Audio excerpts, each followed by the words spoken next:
Bank میں investment کر کے ماہانہ پروفٹ لینا، اسلامک بینکوں میں میوچل فنڈ میں انویسٹمنٹ کرنا کیسا ہے؟ مثلا میں میزان بینک میں 1,00,000 روپے انویسٹ کروں گا تو وہ مجھے ماہانہ نفع دیں گے، لیکن اس کی شرح فکس نہیں ہے، کم سے کم 6% ہے اور زیادہ سے زیادہ شاید 9% ہے، اور میں جب چاہوں اپنے یہ پیسے نکلوا بھی سکتا ہوں، وہ پیسے میرے پاس محفوظ ہیں۔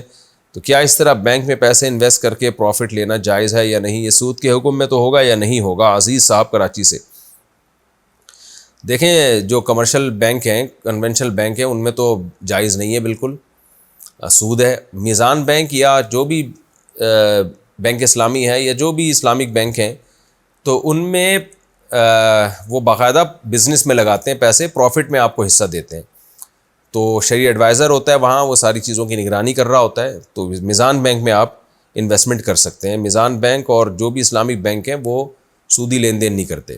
بعض دفعہ نالج پوری نہ ہونے کی وجہ سے آپ کو لگے گا ایسا جیسے سودی ایگریمنٹ ہے، لیکن حقیقت میں ایسا ہوتا نہیں ہے جہاں تک ہم نے تحقیق کی ہے۔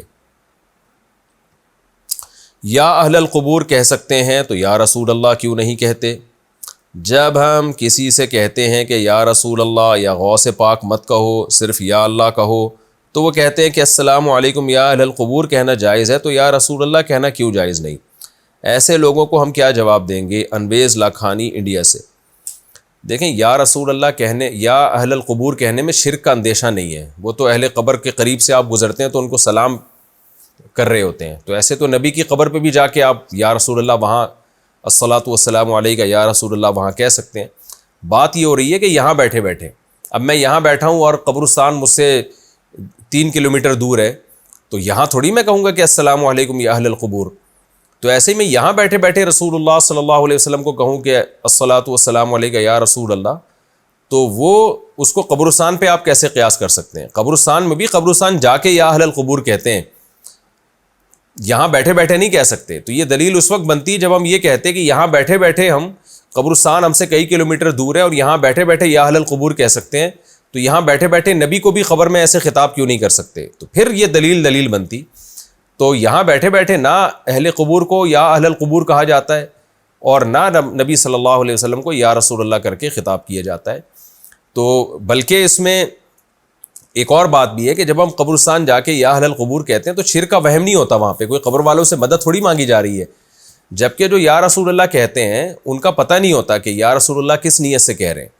اگر مدد مانگنے کی نیت سے نہیں کہہ رہے تو پھر تو یہ ایک جائز جملہ ہے، لیکن مدد مانگنے کی نیت سے اگر کہہ رہے ہیں تو پھر تو یہ خالصتاً شرک ہے۔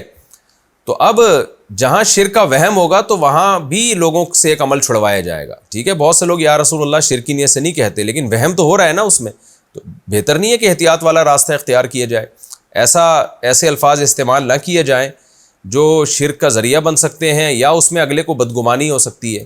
ہاں، شاعری میں یا رسول اللہ کہہ دینا، کیونکہ شاعری میں وسعت ہوتی ہے، تو شاعر کی نیت یہ نہیں ہوتی کہ نبی یہاں سے سن رہے ہیں میری بات یا میری فریاد رسی کریں گے وہ، بلکہ وہ تو شاعر کے تخیلات ہوتے ہیں۔ تو شعر و شاعری میں کچھ چیزوں کو برداشت کیا جاتا ہے شاعر کے ایک خاص تخیل کی وجہ سے۔ عام نثر میں جب ہم بات کر رہے ہوتے ہیں تو پھر اس میں احتیاط کے پہلو کو زیادہ ترجیح دی جاتی ہے۔ تو بہرحال کوئی شخص یہاں سے بیٹھ کے اگر کہے گا یا رسول اللہ اور اس کی نیت یہ ہے کہ جہاں بھی میں پکاروں گا نبی کو میری بات سنتے ہیں اور آپ صلی اللہ علیہ وسلم میری مدد بھی کرتے ہیں، تو وہ کافر ہو جائے گا، مشرک ہو جائے گا، کیونکہ قرآن میں صاف آتا ہے وَمَن يَدْعُ مَعَ اللَّهِ إِلَٰهًا آخر، جو بھی اللہ کے سوا کسی کو پکارے گا تو اللہ نے اس سے پھر حساب و کتاب لینا ہے قیامت کے دن۔ إِيَّاكَ نَعْبُدُ وَإِيَّاكَ نَسْتَعِينُ، اے اللہ ہم تیری ہی عبادت کرتے ہیں اور مدد ہم صرف تجھی سے طلب کرتے ہیں۔ تو اس لیے یا رسول اللہ کہنے میں جو ہے نا شرک کا ایک وہم بہرحال ہوتا ہے اور بدعت کی تائید ہوتی ہے، اس لیے اس لفظ سے اجتناب کرنا چاہیے۔